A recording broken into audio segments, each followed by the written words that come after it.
This is our God story. My name's Jonathan, I'm Deborah. and we've been at Centerpoint since January of 2020. We were moved from the Central California and had family that attended the church, and so that's how we found out about the church. I'm a part of the prophetic ministry, so I kind of found my people there. And then for me, just serving on the worship team and being part of the men's group. Really love it. It's been great. This is Liam. We found out at about 15 weeks I had just a typical normal ultrasound, and they saw something on his back that didn't seem normal. So my doctor referred me out to get an ultrasound, like an anatomy scan. Long story short, they did find out that our son had spina bifida. So we go to the appointment, and the doctor just, very matter of fact, just started saying all the things that could come along with that. He might have trouble using the restroom, that he's gonna not have, he said pretty confidently that he would have no lower body movement. That he would need breathing tubes and feeding tubes and be wheelchair bound, possibly at the same time be Down syndrome to top everything off. Every time we would talk to the doctor, especially early on, it was always, well, your first option is to get an abortion. And if you choose to continue with the pregnancy, you're going to have a long road ahead of you. The quality of life is probably going to be very low.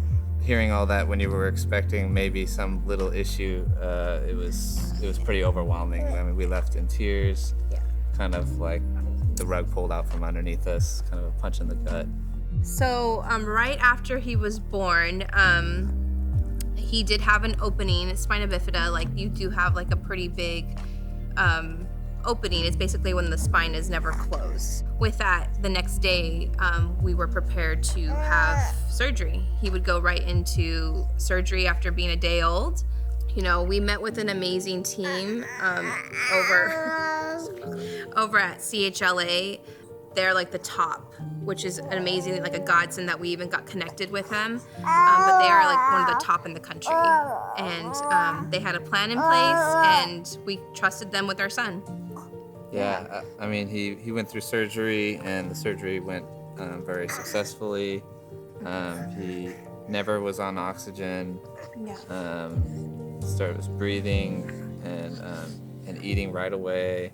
It's slower than normal for his age, but he's getting up and starting to get on all fours a little bit, and has been the easiest baby that we've had, despite everything.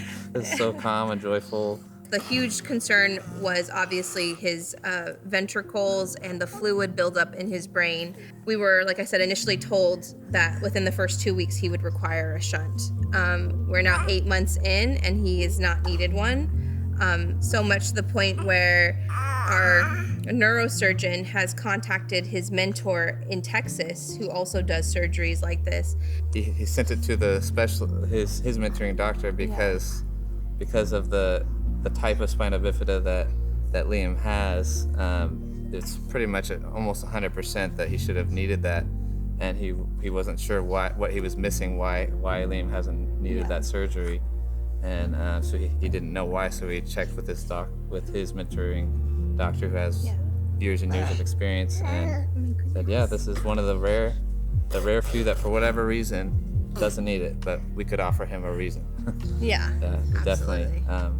Just so many people praying for us, and we reached out to the groups we're part of, and the worship team and the prophetic team and the pastors coming and praying for him every time we bring him to church, and just so many people, the men's group, women's group, so many people covering him in prayer. He's a miracle, and I'm just looking forward to just being able to share with the people that were part of that, because I mean, life gets messy, things happen, and it might be different for different people, but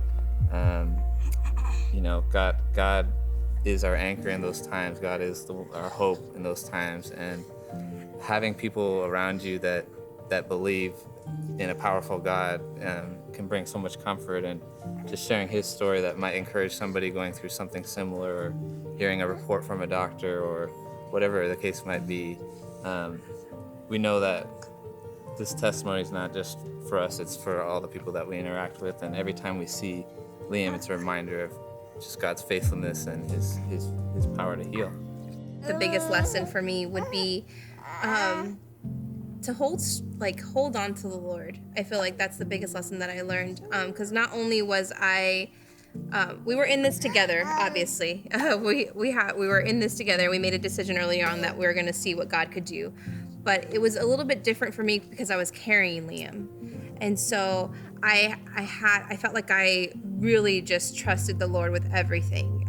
I just want to thank just the Centerpoint family, all the different people that have been praying and continue to pray for Liam. His journey's not over, and we're still anticipating even more growth and miracles to happen as he grows. It's just we're just so thankful for the pastoral staff, for the men's and women's group, for the worship team, for all the people that we've run into in the parking lot that have just been praying for Liam. And your prayers are being answered, and he's sitting right here because of so many people lifting up their prayers to God and sharing our burdens with us. And we just want to say thank you, and continue to. I hope it strengthens your faith, because I know you've strengthened ours. So we're just so thankful for everyone.